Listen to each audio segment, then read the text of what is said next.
But then I remembered we live in the exact same apartment complex. All right, y'all, so some of my most memorable times back in school were on the bus. Yes, the place where the impossible is possible. It is the place where I got into my first few fights, got introduced to drugs, but I politely declined, witnessed what true toxicity was, and the list goes on. Now, personally, I always sat in the middle or the back of the bus because those two sections had something that the front did not.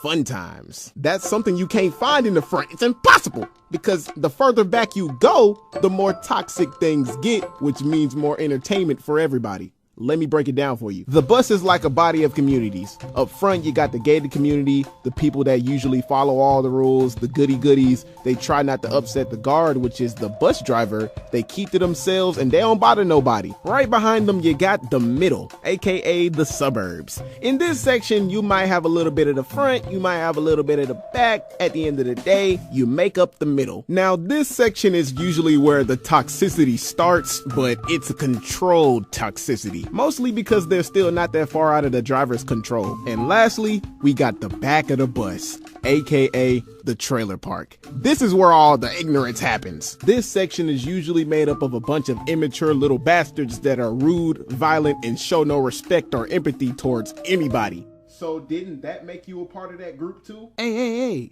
that's for me to know and them to find out. And that's why it was entertainment for me, because I can handle it. So if you couldn't handle the back or the middle of the bus back then just stay in the front.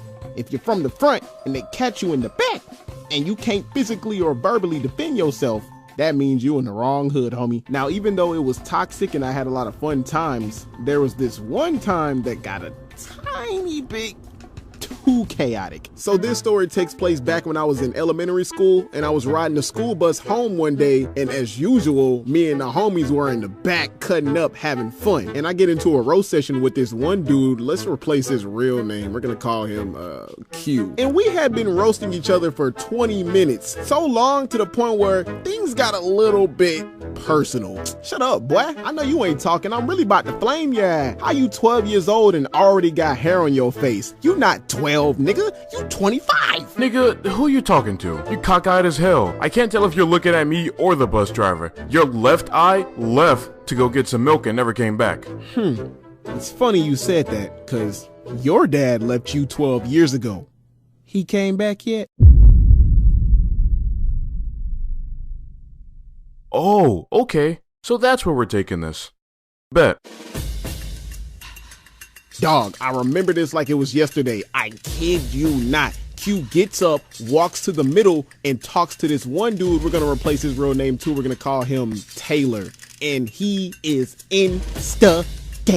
And at first, I'm still thinking this is all a game. You know, we all having fun, despite this man's facial expression changing. And at the time, I didn't know what he was doing. I didn't know what instigating was. So I'm just thinking this is all fun and games. And I didn't take him serious, nor did I take Taylor serious. All while Q was talking down on me and lying on me, talking about, oh, I was talking about Taylor's mom and stuff like that. And I found out real quick that Taylor did not take that kindly. He took that to heart because it was his mama. I get it. I don't blame him. However, some people, when you talk about their mama, they let it slide as long as you don't touch their mama. But this dude, he wanted smoke regardless if you talked or touched, which again, I don't blame him. And that led to me arguing with Taylor, trying to tell him that I wasn't talking about his mama. He didn't care. And this argument lasted for about 2 minutes. And like I said, during this entire thing, I'm not taking Taylor serious at all because I'm thinking this is fun and games. But Taylor, on the other hand, was not playing at all. And as the argument's going, he's still denying the fact that I didn't say anything about his mama. So I'm just like, you know what?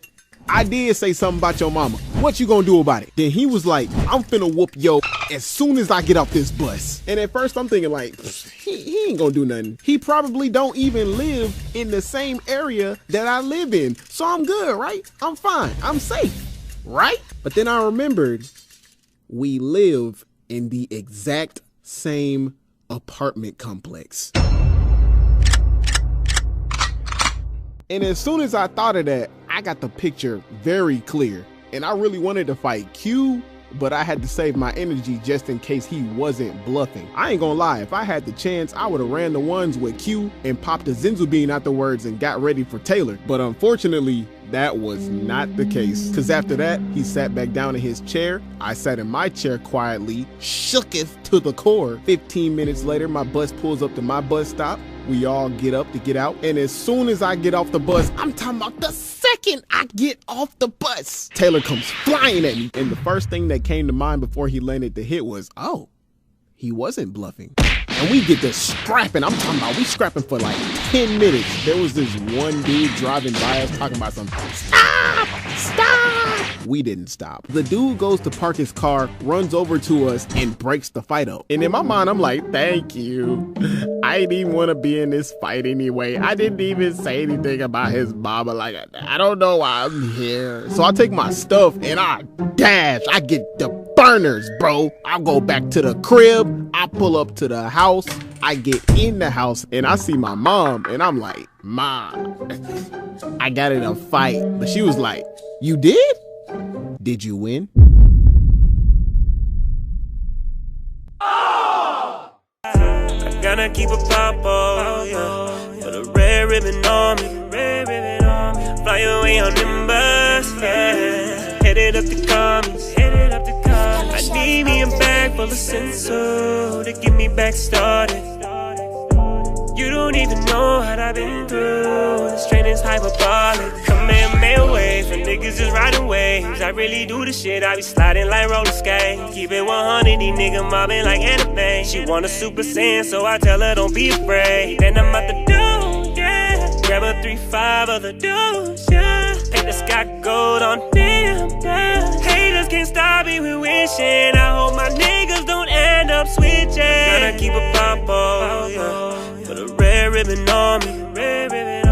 Fly away on them bus, yeah. Headed up the commies. I need me a bag full of senso to get me back started. You don't even know what I've been through. This train is hyperbolic. Yeah, yeah. Time and time again. I had to distance myself from everything and everyone, including you. 'Cause I just came out of the change. Hyperbolic touching.